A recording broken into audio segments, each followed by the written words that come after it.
Bonsoir tout le monde, vous allez bien ce soir, hein? Ça me fait extrêmement plaisir d'être avec vous, de rencontrer d'autres francophones d'ailleurs qu'au Québec. J'en suis moi-même une, il l'a dit, je suis ontarienne, je suis franco-ontarienne. Tu sais, des fois, les Québécois, ils pensent que les franco-canadiens, ils viennent tous de la même province, du même village, sur la même rue, de la même maison. Ils pensent qu'on est 4 personnes.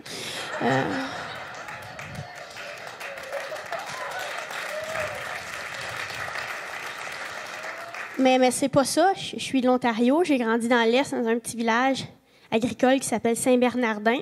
Non, mais c'est un village où il y a 3 professions acceptables: enseignante, agriculteur et infirmière durant la Deuxième Guerre mondiale. Moi, quand j'ai dit à mes parents que je m'en allais en humour, ils n'ont pas trouvé que c'était le gros char, non. Non, mais là, c'est cool. Puis, tu sais, maintenant, ils m'encouragent. C'est bien le fun. Mais c'est en Ontario que j'ai fait toute ma scolarité. Dans le fond, moi, je suis une fille d'école. Hein. J'ai toujours aimé la scolarité, l'académique, l'assiduité. L'assiduité, j'aime ça. Quand le prof prend les présences dans la classe, que je lève ma main puis qu'il coche mon nom, ça me donne le goût de vivre. Pas besoin de te dire que j'ai jamais pris de drogue, hein? C'était cool, c'était vraiment comme une petite école de rang. On était à peu près 60 élèves, c'est tout petit. Puis moi, pour vrai, c'est une fierté chez moi d'être allée là.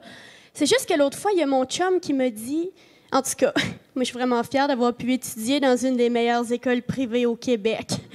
J'ai eu la chance de m'émanciper dans des sports tels que l'escrime et de participer à des tournois d'échecs internationaux.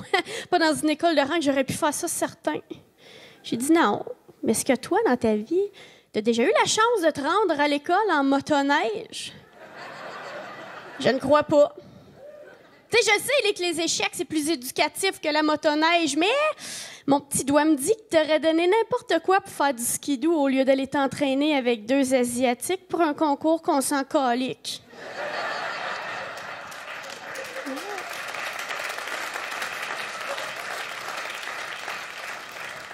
Je pense qu'avec le temps, je suis devenue un peu obsédée, moi, avec l'éducation. C'est quand je pense à ça, des fois, quand je vais être grande, j'ai peur, mettons, d'envoyer mes enfants à l'école primaire. Parce qu'il y a des profs de primaire, vous le savez, on en connaît tous, il y en a 2 sortes. Hein? Il y a ceux qui sont absolument formidables, que c'est leur vocation, qui vont changer ta vie. Tu as l'autre sorte, les pas trop stables. Ceux qui ne savaient pas quoi faire d'autre. T'as voulu aller en enseignement pour avoir 2 mois de congé, c'est correct. Mais moi, je te confierai pas mon enfant parce que toi, cet été, ça te tentait d'aller boire des drinks fluo dans des pots maçons avec tes amis, OK? Madame Marie-Pierre avec un Y. En même temps, je me dis, Catherine, calme tes nerfs, là, c'est juste l'école primaire. Qu'est-ce que tu fais à l'école primaire? Pour vrai, qu'est-ce que tu fais? Tu fais du bricolage avec du monde qui ont des poux. Mais quel item insignifiant qu'est le cure-pipe. C'est vrai, jamais dans ta vie, tu vas te dire, si bol, hey, tout le monde, regardez ça, c'est une maudite belle galerie. Je viens de me bâtir là, mais moi vous dire une affaire, hein. Une maudite chance, j'avais manipulé des cure-pipes dans ma jeunesse parce que tout ça, ça aurait chié solide. Non. En même temps, je continue de penser qu'on devrait arrêter de banaliser cette profession qu'est l'enseignement au primaire. Tu sais, c'est important, là. Ces gens-là, ils donnent pas des cours de scrapbooking, ils nous apprennent à lire, c'est la base, tu sais. Je pense même que, je sais pas, il y a peut-être des jobs qu'on devrait plus banaliser que ça.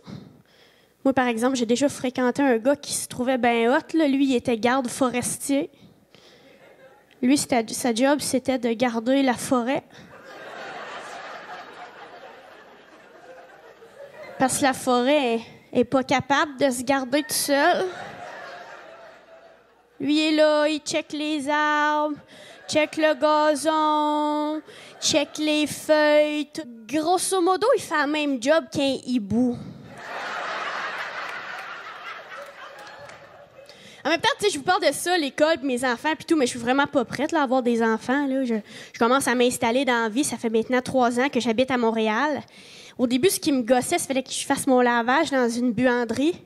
Ça peut être rochant parce qu'il faut que tu sois fait fort. Tu sais, c'est très lourd de transporter tout ton linge. En plus de ça, il faut que tu transportes une cruche de savon lessive liquide Gain. Personnellement, c'est du Gain que j'utilise.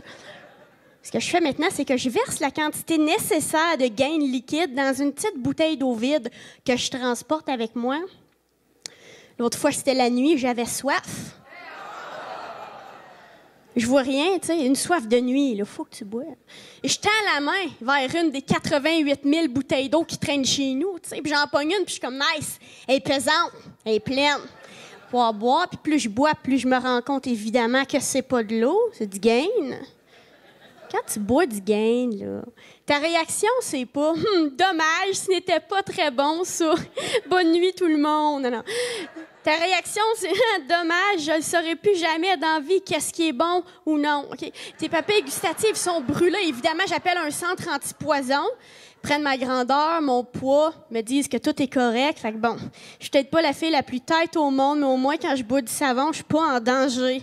Merci, bonne soirée, tout le monde.